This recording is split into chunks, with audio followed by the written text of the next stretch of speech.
নমস্কার। আজকে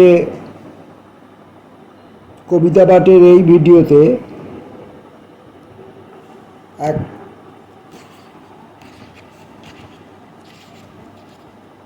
নবীন কবি, নবীন এবং প্রবীণের হয়তো মিশ্রণ রয়েছে তার বয়সটিতে, তার অভিজ্ঞতাটিতে, তার লেখার ক্ষমতাটির মধ্যে, তার কবি সত্তার মধ্যে। কবির নাম সেলিম মণ্ডল। সেলিম মণ্ডলের একটি কাব্যগ্রন্থ মায়া জন্ম আমার হাতে আছে। এই মায়া জন্ম থেকে খুব ছোট্ট ছোট্ট কবিতা আছে, বড় কবিতা প্রায় নেই বললেই হয়। তো এখান থেকে আমরা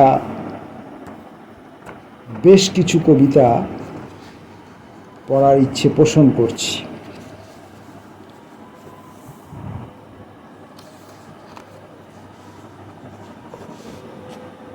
কবির নাম সেলিম মণ্ডল, কাব্যগ্রন্থের নাম মায়া জন্ম। এই কবিতার বইটি একটি সৃষ্টি সুখ প্রয়াস, এই প্রকাশনা থেকে প্রকাশিত হয়েছে। সৃষ্টি সুখ প্রয়াস। এর প্রচ্ছদ নক্ষত্র সেন এবং বইটি প্রকাশিত হয়েছিল 2018 সালে। আসুন আমরা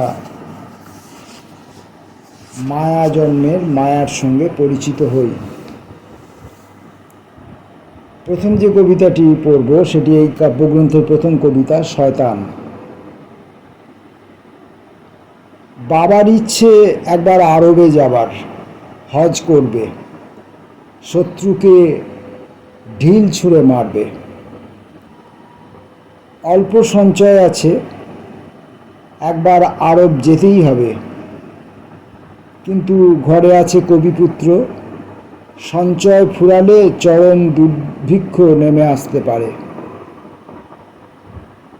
সবই বুঝতে পারি, শুধু মুখ ফুটে বাবাকে বলতে পারি না, এই নাও পাথর, শয়তান তোমার সামনে দাঁড়িয়ে, মারো, জোরসে মারো।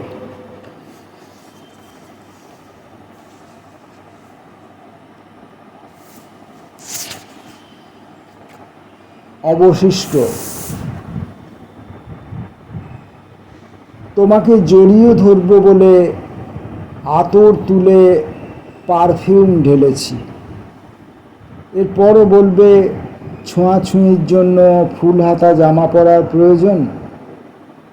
এই নুলো হাত বড্ড বিরক্ত লাগে।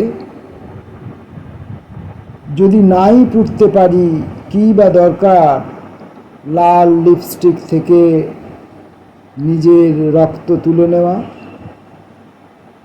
একা একাই ঠোঁটে বিছুটি ঘষি, একা একাই স্বপ্নে নিজেকে হত্যা করে গাছ লাগাই একটু ছায়ার জন্য। তবে সতর্ক থাকি, একটি পাখিও যেন না এসে বসে। অবশিষ্ট 2। একদিন একটি পাখি আমার ডান কাঁধে এসে বসলো, তাড়াতে পারলাম না। পাখি আমার প্রিয়, কিন্তু কিছুক্ষণ পর যখন সে বাম কাঁধে এলো তাড়িয়ে দিলাম। বাম কাঁধের কিছুটা নিচেই হৃৎপিণ্ড থাকে এবং আমি পাখি ভালোবাসি ঠিকই, কিন্তু বিশ্বাস করি না যে কোনো মুহূর্তে ঠোকর মারতে পারে। এই যেটুকু আমি অবশিষ্ট আছি তা পাখিদের ঠোকরানোর পরই।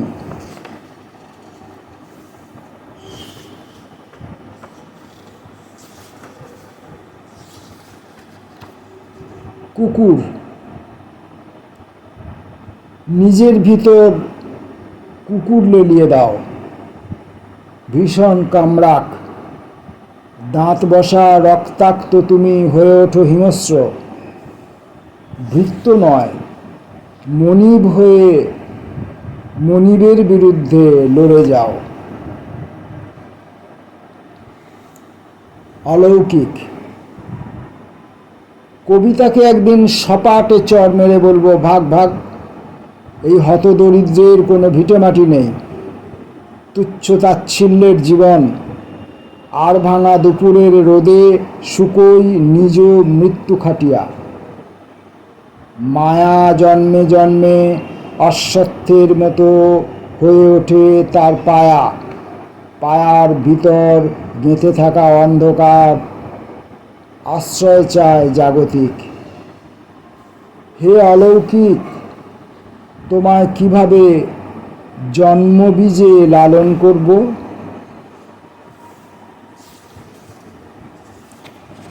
বোধন 1।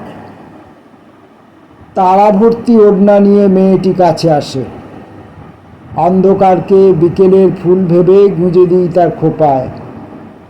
তবুও সে ফিরে ফিরে আসে কপালের টিপের মতো সূর্য নিয়ে। সিঁথিতে লেগে থাকে কাটা ছাগলের চিৎকার। বোধ জাগে না আমার, শুধু বোধন জল জল করে তার ওড়নার ফাঁসে। বোধন 2। বোতামের অন্ধকার ছিল ছেঁড়া সালোয়ারের ভিতর। যখন বুঝেছিল বুক রক্ষা দরকার, সেলাইয়ের পর সেলাই গেঁথে রেখেছিল সদ্য ফোটা স্তনে। স্তন একটা নিশুতি রাত, স্তন একটা নিশুতি রাতের অলৌকিক চাঁদ। বুঝতে বুঝতে কিশোরী যেদিন মা হলো, কোনো এক রাস্তার মোড়ে তাকে দেখা গেছিল জবার মতো। কিন্তু বোঝার উপায় ছিল না সে কোন পুজোর ফুল ছিল।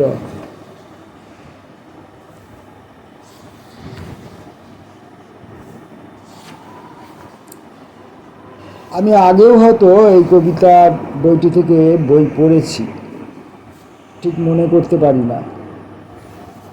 স্বপ্নদোষ।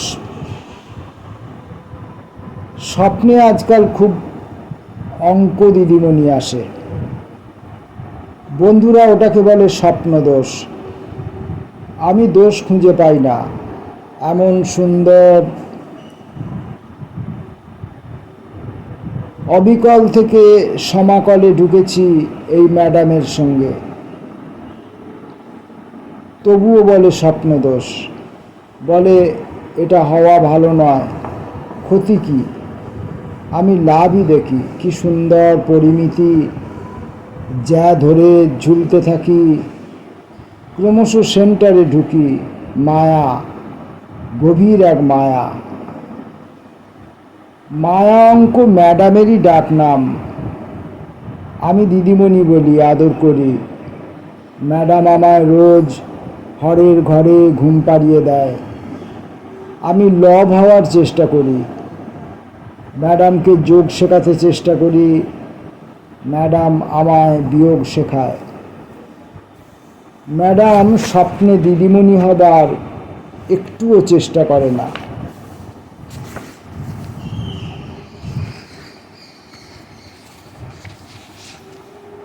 পুতুল। কবিদের ভেতরে একটা নরম পুতুল থাকে। সেই পুতুলের কান্না পাঠক শুনতে পায় না। পাঠক দেখে সাজানো ঘর সংসার। কবি অনায়াসেই বুকে ছুরি চালায়, সিরিয়াল কিলারের মতো। মুগ্ধ পাঠক হাততালি দেয়। মুগ্ধ পাঠক শুধু পুতুলের বিয়ে দিতে জানে। পুতুল 2। স্কুলে স্কুলে ঘন্টা বাজে।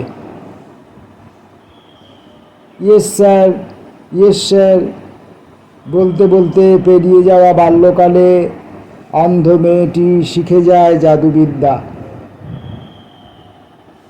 তার খোঁপায় বিনুনি নেই, চোখে নেই মোটা চশমার ফ্রেম। বর্ণপরিচয়ের টিটকারিতে সে পুতুল পুতুল খেলে। পুতুলে কথা বলে, অ আ।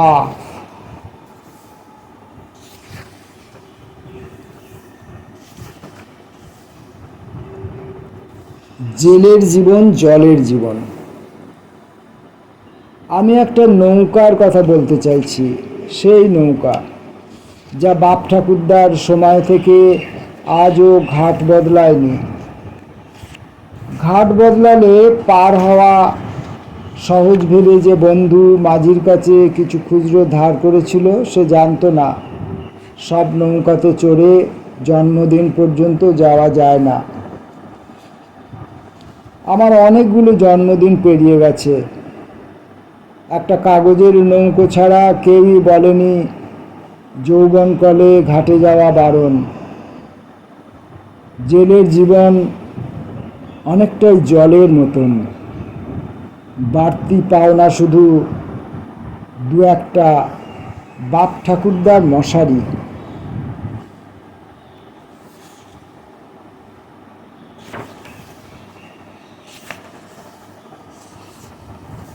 পলায়ন। সংসারে একমাত্র খরিদ্দার আমি, বাবা দোকানি।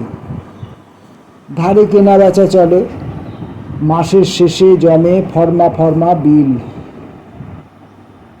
নোটের বদলে বাবার হাতে গুঁজে দিই কিছু আধুলি। বাবা তার থেকে একটি নিয়ে হেডটেল করে, আমি জিতে যাই। বাবা হাল খাতায় ডাকে, আমি মিষ্টি মুখে অর্ধেক পরিশোধ করি, অর্ধেক দিন পালিয়ে বেড়াই সংসার থেকে।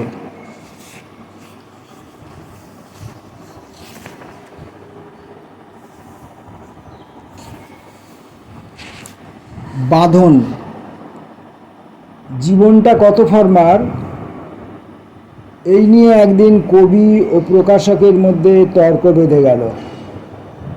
কবি বললেন 4, প্রকাশক বললেন 10। 4-10 ফরমার সাপেক্ষে তাদের নিজস্ব যুক্তিও রয়েছে। তারা দুজনেই নিজের জায়গায় অনড়। এর মধ্যে হাজির হলেন প্রুফ রিডার। তিনি বললেন জীবনকে যত ফরমাতেই ধরো, লাল কালিতে কাটতেই হবে। এরপর এলো বাইন্ডার। তিনি বললেন যতই যা ফর্মা সাজাও, শেষ পর্যন্ত বাঁধনটাই আসল। জীবনকে যদি বাঁধতে না পারো, খোলা পাতার মতো ছড়িয়ে যাবে।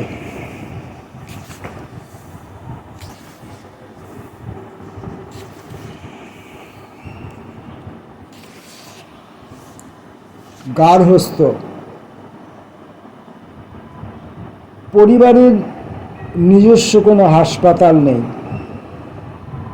কারো অসুখ হলে অর্ধেক রোগ সারিয়ে ও অর্ধেক রোগ ভিতরে নিয়ে ফিরতে হয়। এই অর্ধেকে প্রচণ্ড ব্যর্থ জীবন, প্রচণ্ড কেঁপে ওঠা। নিজেকে বিক্রি করে দিতে পারি না কোনো নার্সের কাছে। খুব প্রেমিক আমি হাসপাতালের ভিতর। নিজস্ব হাসপাতাল ছাড়াই আমার ঘর রোজ রোজ গার্হস্থ্য হয়, রোজ রোজ ফেরি করে।